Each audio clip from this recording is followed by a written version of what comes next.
पारादीप रे EV car रे अग्निकांड जड़े जीवंत दग्ध। पारादीप सहर उपकंठ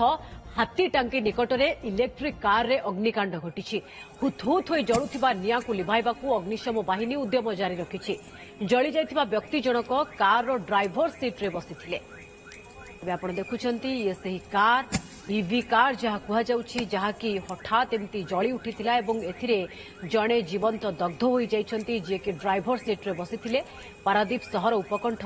हाथी टांगी निकट में इलेक्ट्रिक कार टी एभली जली जाइछि।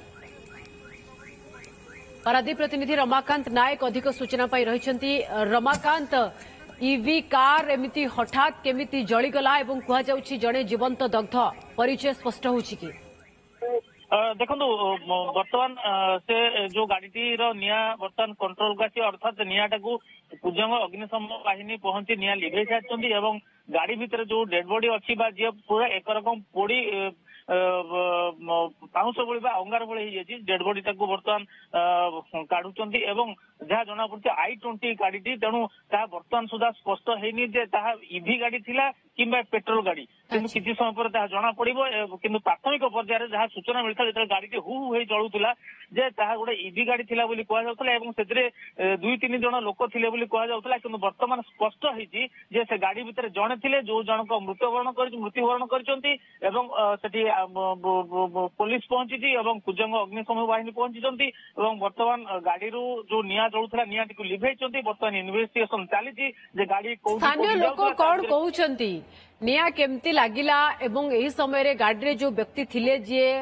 जीवंत दग्ध होइछंती से केमती बाहरी पारि नथिले कौन लोक कहउछंती प्रत्यक्षदर्शी कौन कहउछंती? देखो ये जो स्थान में बर्तमान अघटन घटी एटा स्थानीय जनबसती ठारू टिके दूर एवं एटा हूँ जातीय राजपथ जोटा कि चंडीखोल पारादीप जातीय राजपथ तेणु ये पाखे कौन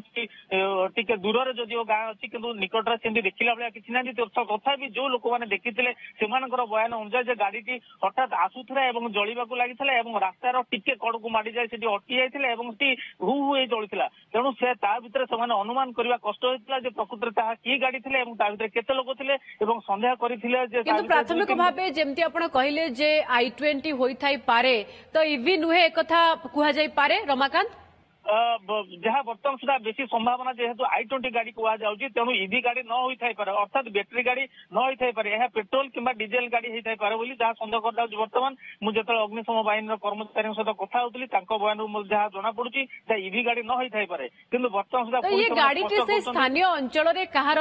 ना अन्य केउठू ये व्यक्ति जनक आसी ए बाबद किसी कही पारुछंती कि